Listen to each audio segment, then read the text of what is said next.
మైసూర్పాక్ చేస్తున్నానండి. ఒక గిన్నెడు శనగపిండి, చక్కెర పాకం పెట్టుకున్నాం. మంచి కలపాలి. ఒక పక్కన నెయ్యి, నూనె అదే గిన్నెడు తీసుకోవాలి.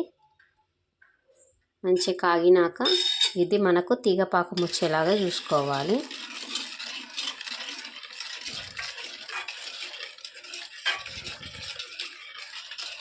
చక్కెర మొత్తం కరిగిపోవాలండి.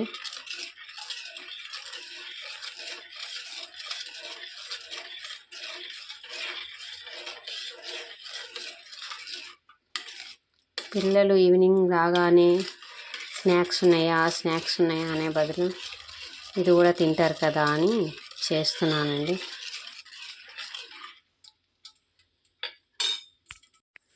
ఇప్పుడు తీగ పాకం వచ్చిందండి. దీనిలో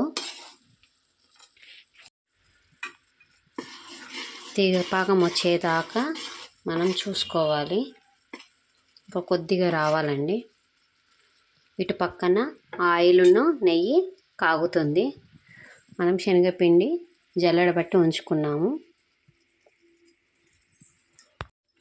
శనగపిండి వేసానండి. ఇప్పుడు చాలా కలుపుకోవాలి.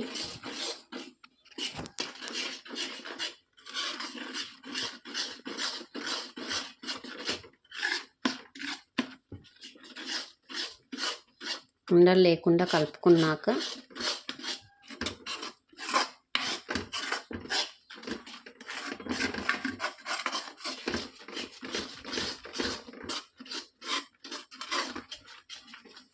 ఇట్లా చాలా బాగా కలుపుకోవాలి. ఉండలు ఎక్కడ ఉండొద్దండి. స్టవ్ చిన్నగానే ఉండాలి. ఇప్పుడు ఉండలు ఏమీ లేవు. స్టవ్ చిన్నగా పెట్టుకొని ఇక్కడ ఆయిల్ ఉంది కదండి, అది ఒక్కొక్క స్పూన్ గరిటెడు దీనిలో పోసి కలపాలి. పోసుకుంటే మనం కలుపుకోవాలి. ఆయిల్ మొత్తం అయిపోయేదాకా ఇలాగే ఆయిల్ అక్కడ కాగుతూనే ఉండాలి. అది కూడా చిన్నగా పెట్టాలి. చూడండి,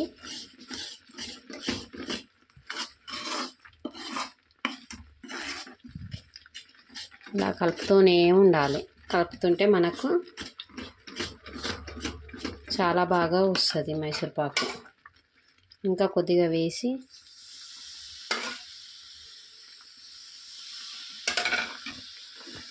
నెయ్యి తినని వాళ్ళు నూనెతో కూడా చేసుకోవచ్చు.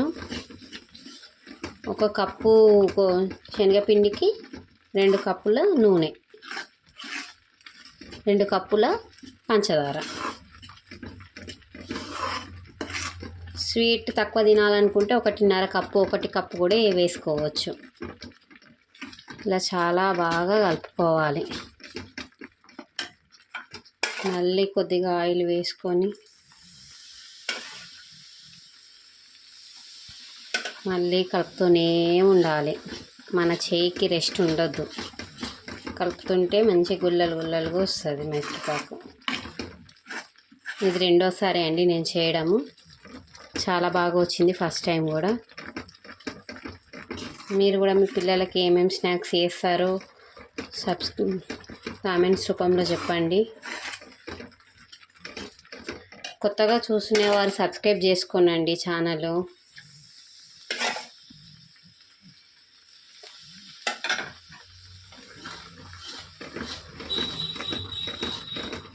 ఇలా కలుపుతూనే ఉండాలి. ఇంకా మంచి వంటల్ని చూపిస్తా. అందరు సబ్స్క్రైబ్ చేసుకోండి. కొత్తగా చూసుకునేవారు ఒక లైక్ కూడా చేయండి.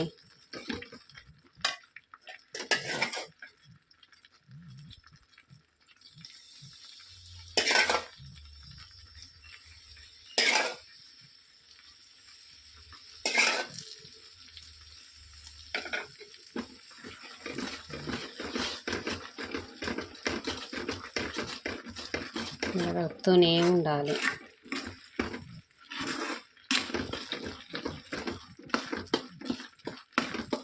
మనకు బ్రౌన్ కలర్ కూడా వస్తుంది కిందికి. దీనిలో ఫుడ్ కలర్ వేసుకుంటే కూడా వేసుకోవచ్చు, కానీ నేను వేయలేను. నాకు ఇష్టం ఉండదండి కలరు, అందుకే నేను వేయలేను. మనకు ఆయిల్ ఇంకా కొద్దిగా ఉంది, అది కూడా మొత్తం పోసేసుకుంటే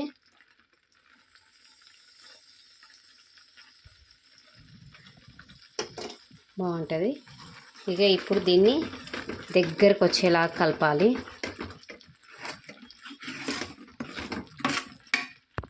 ఒక గిన్నెకు ఆయిల్ రాసి దీంట్లో వేసుకోవాలి. ఇట్లా స్పూన్తో మెల్లగా మనం కరెక్ట్గా అనాలండి. కానీ ఇప్పుడు ఏం చేయొద్దు, మనము గుల్లలు ఇట్లా చాలా మంచిగా అనేసేయాలి. కొద్దిగా చల్లారినాక మనము కోసుకోవాలండి బిళ్ళలు.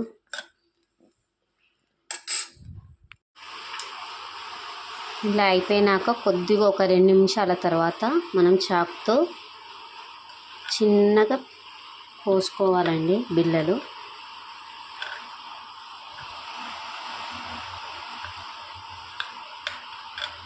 గట్టిగా కొయ్యొద్దు.